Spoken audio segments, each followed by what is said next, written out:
Hello दोस्तों, mystery of world में आपका स्वागत है। कहते हैं कि एक बार अवध प्रांत जिसकी राजधानी लखनऊ हुआ करती थी, वहाँ भयावह अकाल पड़ा।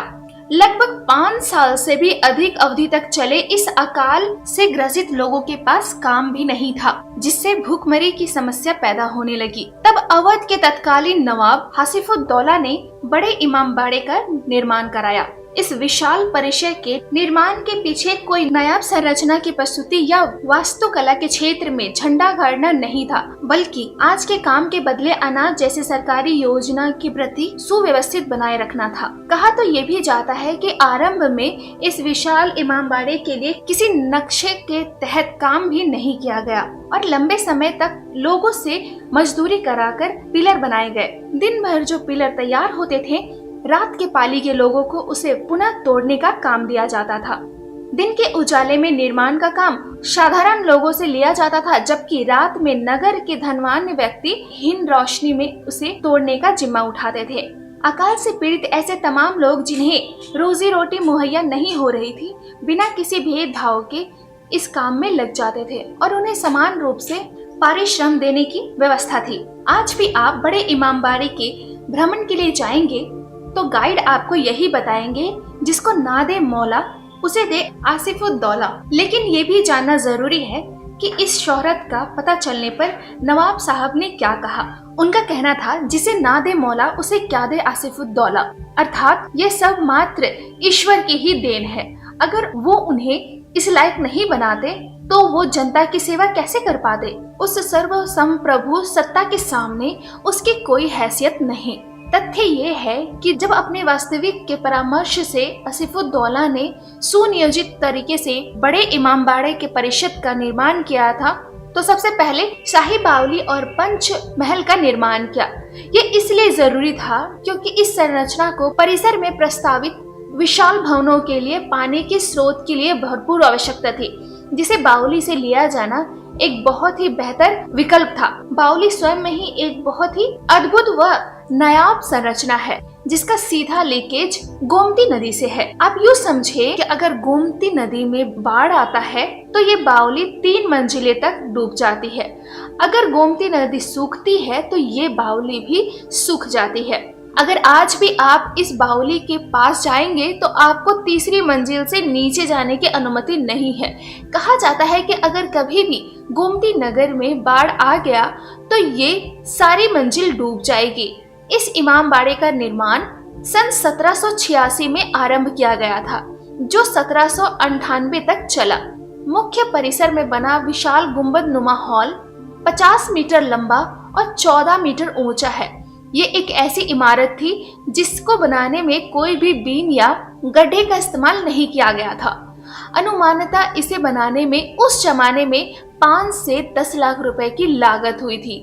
यही नहीं, इस इमारत के पूरा होने के बाद भी नवाब इसकी साज सज्जा पर ही 5 से 6 लाख रुपए सालाना खर्च करते थे।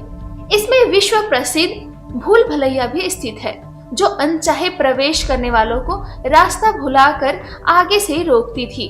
इस इमामबाड़े में एक और खूबसूरत बाबरी मस्जिद भी है, जहां गैर मुस्लिम लोगों को प्रवेश की अनुमति नहीं है।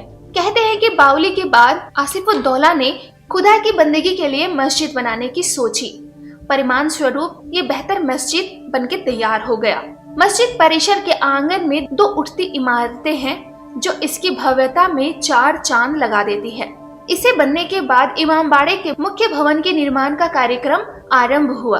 वास्तुशिल्प के इतिहास से उस दौर की ये एक शानदार इमारतों में शीर्ष पर हुआ करती थी। कहते हैं इसका सेंट्रल हॉल दुनिया का सबसे बड़ा गुंबद छत वाला हॉल है। इसकी आंतरिक साज सज्जा में सिर्फ गलियारों को छोड़ दें तो और कहीं भी लकड़ी का इस्तेमाल नहीं किया गया है। कहा जाता है कि नवाब साहब इसका इस्तेमाल अपने दरबार की तरह करते थे, जहां जनता की समस्याएं सुनी जाती थी।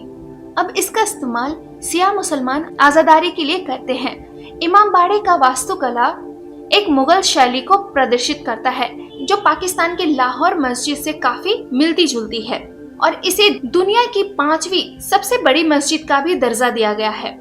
एक पर्यटन संबंधी व्यवसाय में बड़े इमामबाड़े की दिशा में कम शब्दों में ये लिखा है, द बड़ा Imambara is an interesting building, it is nether a mosque for a Muslim, but a huge building having interesting elements within it. The construction of the halls and the use of worlds show at a strong Islamic. इस इमारत की design की मुख्यतः विशेषता ये है कि इसमें कहीं भी लोहे का इस्तेमाल नहीं किया गया है और न ही किसी यूरोपीय शैली के वास्तुकला को शामिल किया गया है। इस इमारत का मुख्य हॉल बहुत बड़ा है जहाँ छत पर कोई भी सपोर्ट नहीं लगाया गया है। बड़ा इमामबाड़ा को यहाँ के भूल भुलैया के कारण ही जाना जाता है, जहाँ कई भ्रामक रास्ते हैं जो एक दूसरे से जुड़े हुए हैं, जिनमें कुल 869 एक से दरवाजे तथा लगभग 1000 रास्ते हैं। ये माना जाता है कि यहाँ पर एक लंबा सुरंगनुमा रास्ता भी है जो गोमती नदी की ओर जाता था। वर्तमान में इस रास्ते को बंद कर दिया गया है। इसके नीचे कई भूमिगत रास्ते हैं जिन्हें अब बंद कर दिया गया है। मुख्य संरचना टेढ़े मेढ़े रास्तों का एक ऐसा जाल है कि आम आदमी इस पर फंस कर रह जाता है।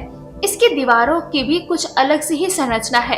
कई दीवार इस तरह से खोखले बनाए गए हैं कि एक कोने पर खड़े व्यक्ति अगर कोई बात करे तो दूसरे छोर पर खड़े व्यक्ति को स्पष्ट सुनाई देती है। यहाँ के गाइड आपको अपनी बात साबित कराने के लिए आपको एक कोने पर खड़े होकर माचिस की तीली जलाकर दिखाते हैं, जिसकी साफ आवाज आप दूसरे छोर से बिल्कुल साफ सुन सकते हैं।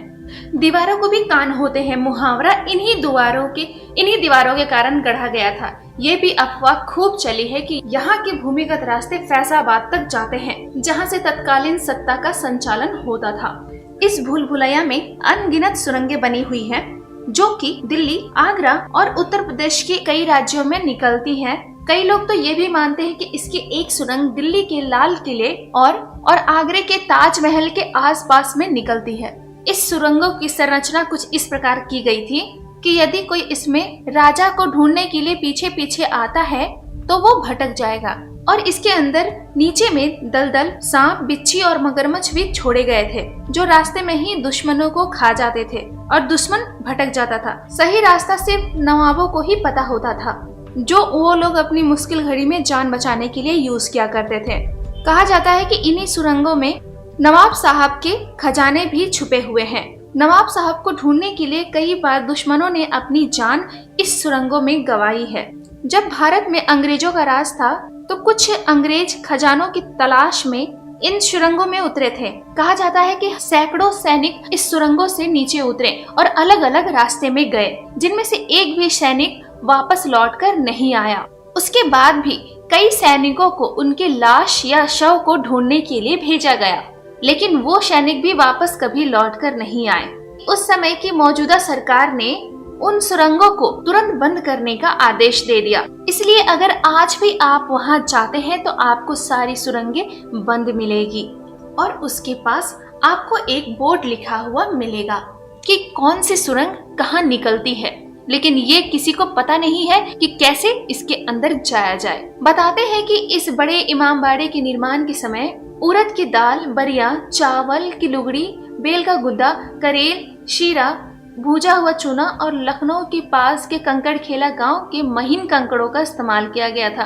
इमामबाड़े के केंद्रीय भवन के 3 विशाल कक्षों में एक प्राचीन चाइनीज प्ले डिजाइन है, दूसरा पर्शियन स्टाइल में बना हुआ है और तीसरा भारतीय फरबूजा पैटर्न है। हॉल की लंबाई लगभग 163 फुट, ऊंचाई 60 फीट होने के बावजूद इसमें कोई खंबा नहीं है। खंबे के बिना बने इस हॉल की छत 15 मीटर से ज्यादा ऊंची है, पर आश्चर्य है ये हॉल लकड़ी, लोहे या पत्थर के बीम के बाहरी सहारे के बिना खड़ा है। मुख्य हॉल में नवाब आसिफउद्दौला की कब्र बनी हुई है। बड़े इमामबाड़े के नजदीक ही मुख्य मार्ग पर बने रूमी दरवाजे से आज भी लखनऊ के पुराने शहर को जाने वाला ट्रैफिक गुजरता है। इसकी भव्यता अलग ही है। इमामबाड़े में स्थित भूल भुलैया से इसका खूबसूरत मन मोह लेता है। मुख्य द्वार के पास बहुत बढ़िया शॉप लगी है, जिसे आप कुछ यहाँ के चिन्ह खरीद कर ले जा सकते हैं। ये बहुत अच्छी बात है कि अब वहाँ भिखारियों का जमावट दिखाई नहीं देता, जिस कारण लोग इस हेरिटेज भवन से दूरी रखते हैं। यहाँ के गार्डन भी बहुत अच्छी तरह से बनाए गए हैं। बागवानी और लॉन का रख रखाव स्तरीय रखा जाता है। इमामबाड़ा परिसर का मैप तथा इसके इतिहास की शिलापट भी स्थापित है। यदि आप मुगल स्थापत्य कला इतिहास पर दृष्टिपात करना चाहते हैं तो बड़े इमामबाड़े के किसी भी कीमत पर अवहेलना नहीं की जा सकती है, या यूं कहें लखनऊ के बड़े इमामबाड़े के बिना लखनऊ, अवध प्रांत या मुगल साम्राज्य का इतिहास अधूरा है। ऐसे ही और रहस्य और मिस्ट्री के लिए देखते रहिए हमारा channel the mystery of world. Thank you.